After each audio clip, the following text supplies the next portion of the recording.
खुदकुशी अगर हराम नहीं होती ना तो यकीन करें ढेर लगे हुए होते।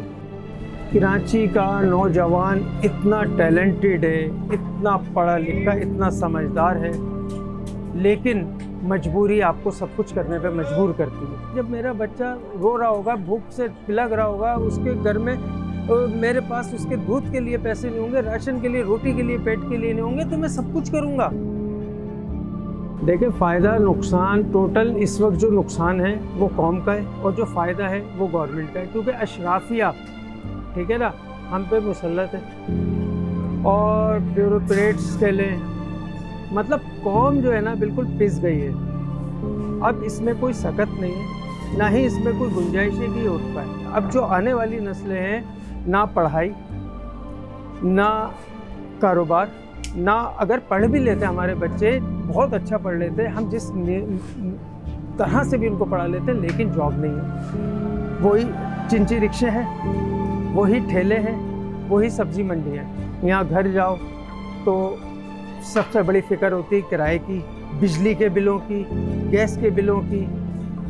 ना ही इंसान यहाँ पे खुशहाल हो सकता है। आप सब छोड़ें, शक्लें देखें, हमारे चेहरे देखें। जो 30 साल का बच्चा है आज वो आपको 50 साल का लगता है। ऐसा क्यों?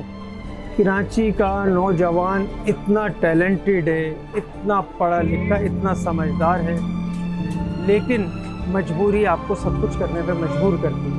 फिर ये समझ लें कि ये मैं कहना नहीं चाह रहा ना यार, आप मुझसे नहीं बुलवाएं, मतलब ये कि टीटियाँ हाथ में, पिस्तौल हाथ में, और हो रहा है, सब कुछ हो रहा है। क्राइम क्यों बढ़ रहा है यार? क्राइम इसलिए बढ़ता है कि जब मेरा बच्चा रो रहा होगा, भूख से पिलक रहा होगा, उसके घर में मेरे पास उसके दूध के लिए पैसे नहीं होंगे, राशन के लिए, रोटी के लिए, पेट के लिए नहीं होंगे, तो मैं सब कुछ करूँगा। मैं क्राइम भी करूँगा, मैं जराइम भी करूँगा, मैं बेईमानी भी करूँगा, मैं धोखा फ्रॉड सब करूँगा। क्यों नहीं करूँगा मैं? खुदकुशी अगर हराम नहीं होती ना तो यकीन करें ढेर लगे हुए होते। ये अगर इस्लाम में हराम नहीं होते ना, खुदकुशी ढेर लगे हुए होते। और रही बात उसने की है, तो ऐसे कई नौजवान हैं जो हमारी नज़रों में, आपकी नज़रों में नहीं आते, और ऐसा हो रहा है। वरना यकीन करें कि मैं समझता हूँ कि तकरीबन लोग मजबूर हो चुके हैं।